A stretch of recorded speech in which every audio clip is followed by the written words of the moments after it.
Now, why publishing specifically? Why does it work so well? First of all, you're going to focus on strengthening your strengths. It's almost always more advantageous to you to improve what you're already good at than fix what you're already bad at. Now, somebody somewhere who's watching this is going to say, but Jason, I'm not good at anything. And that's a lie, first of all.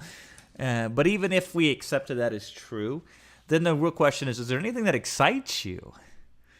And that's pretty much the same thing as your strengths are your strengths. Your excitement is a strength. So if a particular facet, idea, concept, tactic, strategy, what have you, excites you, that is a strength. And so I would rather have you focus on taking that and magnifying it, empowering you to empower it, right? Than to take something that you say, man, I would really like to get better at this. I know it's a deficiency currently in the value that I can provide, but boy, I'm not looking forward at all to trying to improve that deficiency. And so there's no excitement. Very rarely is there excitement to improve weaknesses, which is one of the reasons why it's often better to strengthen your strengths than to try to fix your weaknesses.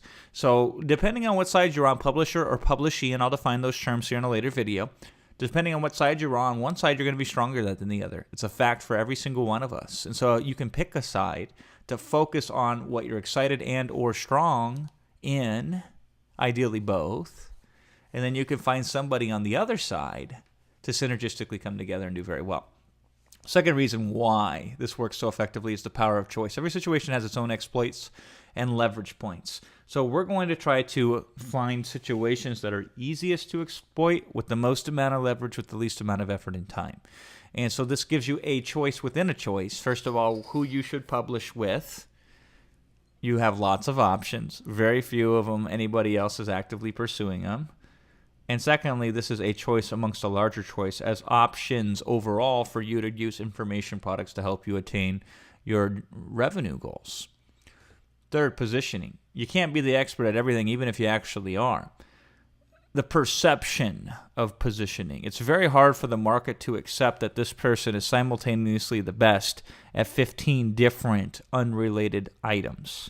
It just becomes unbelievable. So even if you are the master at every single thing that exists under the sun, customers are going to discount your expertise at one thing because they actually believe your expertise at the other thing. So this is the way that we counteract them. And at the same time, we can pick specific people that already have the position so we don't have to obtain it. And then we utilize that position to our advantage. And of course, give them the better end of the deal as we talked about. And lastly here, go with the flow. This is the natural conclusion of mature markets as a publisher-publishing model. It may be not necessarily the best way of doing it for some markets over time historically, but it's how every market goes to. And there's a couple reasons why. First of all, let me give you some examples. Music market. You think people want to be independent, you think people don't want to be independent? They do, but why does everybody have record deals then? And only recently has this been begun to break down. So after a market matures beyond a certain point, then it becomes immature again. But that usually takes many, many, many, many, many years. And internet marketing as a whole is just in its tiny, tiny first few days home from the hospital in terms of immaturity. So the music industry for many years there was a couple different labels, and they control most of the music. And books are the same way. And actually pretty much to the exact same extent now than they've ever been. It's like if you're an author, you can self-publish, and most of us, that's what we do. But the big boys, they have publishing agents who go through their equivalent of a record deal with these book publishers. And that's how that works. And on and on and on and on and on. Most markets that exist after any given period of time, you will find that a lot of publishing takes place.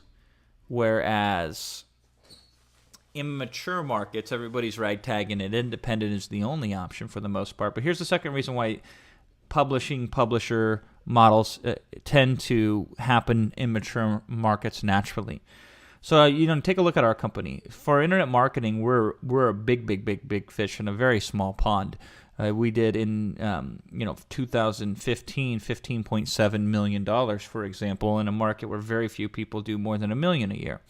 Even the biggest, most famous gurus very rarely touch the numbers that we touch. But I also, if you take it a step further, we have We had at the time of doing this in 2015, 27 employees, whereas our average competitor has 2, maybe 3, if that, right?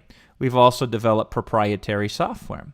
This is software that we don't sell, but we use internally for our own advantages. We've developed our own standard operating procedures that we have over time increased the efficiency of.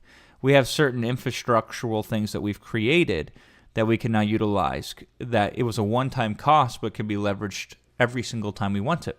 And we have an audience of customers, and we have goodwill within a marketplace. So it's tremendously easier for us to deploy and launch products due to all these advantages. So people who want to compete with us directly have a very hard time. The only competition that they can do is, for the most part, guerrilla-style marketing, or they can beat us first to the punch on something. So what guerrilla means is, like, I'll often pass over $1 million for a market because it's not a big enough number for me. But there are many people where that's a fantastically huge number, so they can just go to the markets that I'm not playing in, or the sub-niches or the whatevers, right?